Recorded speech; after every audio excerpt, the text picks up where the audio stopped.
পাকিস্তানের দালালেরা হুঁশিয়ার সাবধান, গো আজম তুই রাজাকার, তুই রাজাকার, হুঁশিয়ার সাবধান, পাকিস্তানের দালালেরা ঢাকা ঢাকা ঢাকা। সব রাজাকারকে এ দেশের জনগণই বঙ্গোপসাগরে ভাসায় দেবে, কেউ এই দেশের মাটিতে ঠাঁই পাবে না। কোন চিহ্নিত পাকিস্তানপন্থী শক্তি তারা এই দেশের মাটিতে ঠাঁই পাবে না। তারা এখন সাময়িক অনেক আস্ফালন দেখাবে, কিন্তু এই দেশের জনগণ তার মুক্তি সংগ্রামকে ভোলে নাই, তার জাতীয় মুক্তি সংগ্রামকে ভোলে নাই, মহান মুক্তিযুদ্ধকে ভোলে নাই, তারা তাদের জাতীয় গণতান্ত্রিক বিপ্লবকে ভোলে নাই। তারা সেগুলো ধারণ করবে, তারা আবারও এগিয়ে যাবে। এই যে আপনারা দেখছেন মাত্র একটি জুতা পড়লো, এইভাবে শুধু জুতা পেটা না, যেখানে যেভাবে যে পাকিস্তানপন্থীরা আবারও মুক্তিযুদ্ধকে প্রশ্নবিদ্ধ করার চেষ্টা করবে, ইতিহাসকে বিকৃত করার চেষ্টা করবে, তাদেরকে আমরা ধুয়ে মুছে সাফ করে দেবো। এই রাজাকার আলবদর পাকিস্তানের যশোর যারা ছিল তারা হঠাৎ করে আবার মাথাচাড়া দিয়ে উঠেছে 5ই আগস্টের পরবর্তী সময়। তো আমরা 5ই আগস্টের অভ্যুত্থান পরবর্তী ব্যাচ হিসাবে ঢাকা বিশ্ববিদ্যালয়ে এসেছি, একটা স্বাধীন ঢাকা বিশ্ববিদ্যালয়। তো আমরা এর প্রতিবাদ জানাই এবং আমরা যারা মুক্তিযুদ্ধের পক্ষে শক্তি আছি, বাংলাদেশকে ধারণ করি, লালন করি, আমরা প্রতিবার রাজাকারদের রুখে দিব। যতবার রাজাকাররা মাথাচাড়া দিয়ে উঠবে ততবার আমরা রুখে দিব। যে রাজাকার যে মুক্তিযুদ্ধে যে ঘৃণীয় একটা যে ব্যাপারটা ছিল, রাজাকার যা করছে এটার জন্য, সেই গণহত্যা, সেই যে হচ্ছে অত্যাচার, তারপরে অনাচার, অবিচার, এটার জন্য এই আমাদের যত মানে হচ্ছে 9 মাস ধরে আমাদের যে যুদ্ধ হয়েছিল, এটার যে হচ্ছে ক্ষোভ, এটার যে ঘৃণা, এটার জন্য আমরা হচ্ছে এই ধরনের কর্মসূচি করেছি। আমরা হচ্ছে গোলাম আজমের এভাবে মুখে জুতা মেরেছি, আমরা এই কর্মসূচি আমরা গ্রহণ করেছি। ইভেন আমাদের পরবর্তী যারা আছে, যারা আসছে তারা সবাই এই ধরনের কর্মসূচি গ্রহণ করবে, কারণ তারা একমাত্র ঘৃণার যোগ্য। গোলাম আজম এবং মুজাহিদ যারা ছিলেন, জামাতের ছাত্র সংগঠন যে ছাত্র সংঘ ছিল, তারা আলবদর, আল শামস, শান্তি কমিটি নামে অনেক কিছু গঠন করে এই দেশের বিরুদ্ধে অবস্থান নিয়েছিল। আমি এবং আমার সাথে যারা তরুণ প্রজন্ম আছে, জেনজি প্রজন্ম আছে, তারা কখনোই এই রাজাকারদেরকে আমরা কখনোই গ্রহণ করব না। কারণ একটা রাজনৈতিক দল যে এই দেশের বিরুদ্ধে দাঁড়ায়, তারা কিভাবে রাজনীতি করে এবং তাদেরকে মানুষ কিভাবে গ্রহণ করে, সেটা আমাদের এখনো একটা বড় প্রশ্ন।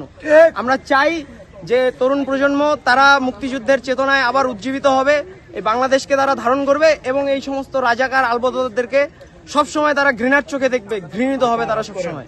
গোলাম আজম, কাদের মোল্লা তাদের ছবি লাগাচ্ছেন, কিন্তু সালাউদ্দিন কাদের চৌধুরী তাকেও কিন্তু রাজাকার হিসেবে মানতে হয়েছিল।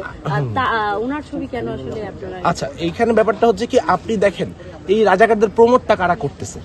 এই আপনি বলেন, আপনি আগে কি মেইন মাথাটার কথাই তো বলবেন।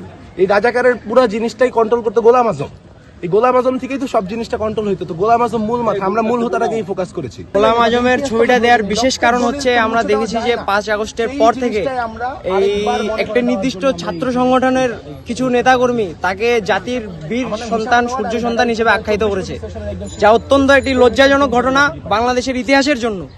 তো এই ধরনের ভুল ইতিহাস ব্যাখ্যা করে তাকে গ্লোরিফাই করার চেষ্টার জন্য আমাদের এই প্রতিবাদ, যে ইতিহাসকে প্রকৃত ইতিহাস হিসেবে তুলে ধরতে হবে।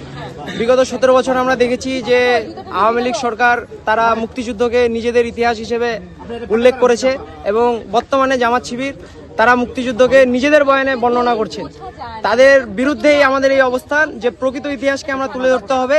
এবং এই গোলাম আজম, মুজাহিদরা 71 সালে যখন আল শামস, আলবদর শান্তি কমিটি গঠন করেছিল, তারা কিন্তু এই দেশের বিরুদ্ধে অবস্থান নিয়েছিল। এই দেশের বিরুদ্ধে অবস্থান নিয়ে তাদের রাজনৈতিক সংগঠন কিভাবে এখনো সক্রিয় থাকে, এটা একটা বড় প্রশ্ন।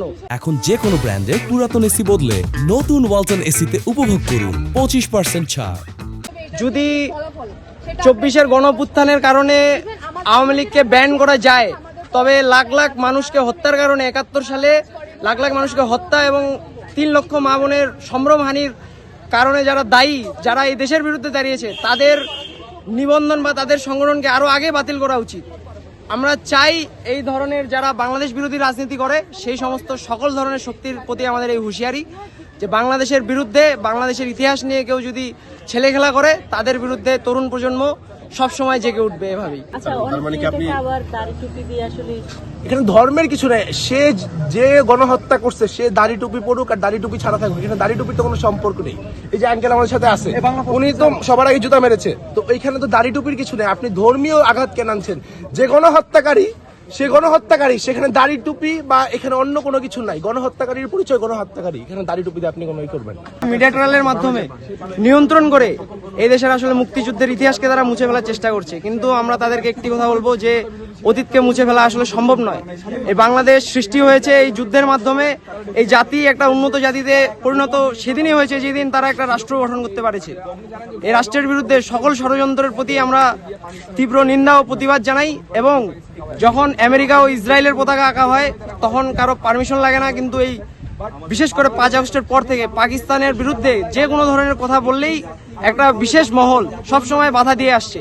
তাদের প্রতি আমরা সবসময় সোচ্চার থাকব এবং এই জগন্নাথ বিশ্ববিদ্যালয়ের ঘটনাতে আমরা তীব্র নিন্দা ও প্রতিবাদ জানাই। একটা কথা পরিষ্কার, কিন্তু তাদের রাজনৈতিক দল তো এই সময় নির্বাচনে অংশগ্রহণ করছে, রাজনীতিতে সুযোগ পাচ্ছে, সেটা কি বলবেন?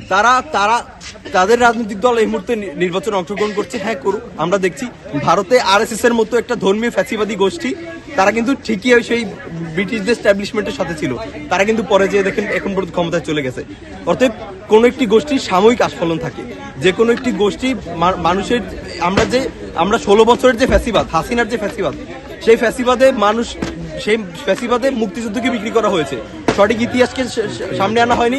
মুক্তিযুদ্ধ বলতেই মানুষ শুধু মুজিবকে চিনেছে। অতএব এবং হাসিনা রাজাকার প্রতিদিন করতে করতে রাজাকারদের একটি নর্মালাইজ করেছে। কিন্তু আমরা বলতে চাই, হাসিনা নর্মালাইজ করলেও রাজাকাররা কিন্তু নর্মালাইজ হয়ে যায়নি।